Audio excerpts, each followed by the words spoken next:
Friends, आज हम कामचोर लेसन को करेंगे। कामचोर के रचयिता इस्मत चुगताई हैं। इसके अंदर लेखक ने बताया है कि एक परिवार की समस्याओं का वर्णन किया गया है।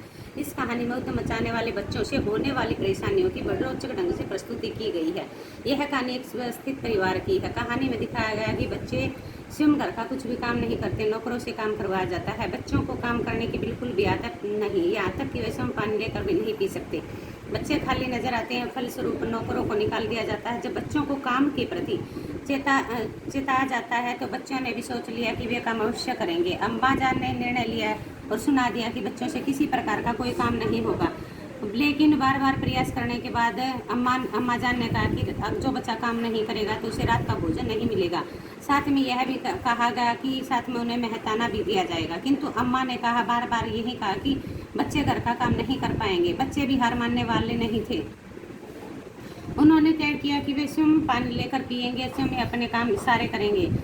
जब बच्चों को प्यास लगी तो मटकों के पास चले गए और अफरा तफरी में पानी लेने की वजह से मटके भी टूट गए, चारों और पानी ही पानी हो गया। सबके कपड़े भीग गए, फर्श पर बिछाई गई दरी भी पानी से सन गई और उसके ऊपर जो धूल मिट्टी लगी हुई थी चारों तरफ कीचड़ी कीचड़ हो गया। जब बच्चों ने उसे वहाँ से साफ करना चाहा तो झाड़ू लेकर के मिट्टी को इधर उधर करने लगे तो सारी मिट्टी चारों तरफ फैल गई। पानी डालकर झाड़ू लगाने लगे तो कीचड़ ही कीचड़ हो गया। पेड़ पौधों को पानी देने के लिए कहा गया तो घर के सारे बर्तन पानी में लग गए।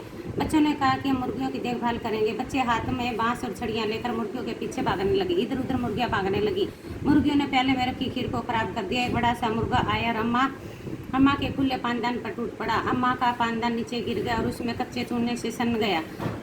नानी अम्मा का दुपट्टा, सफ़ेद दुपट्टा भी खराब हो गया। बच्चों ने सोचा कि क्यों ना हम भूखी बेटों को दाना खिलाया जाए। दिन भर की भूखी बेटे दाने का सूप देखकर ऐसे भागी मानो बच्चों के संभालने पर भी नहीं संभली। बेटों ने ऐसा उद्यम मचाया कि दीदी का दुपट्टा खराब कर दिया।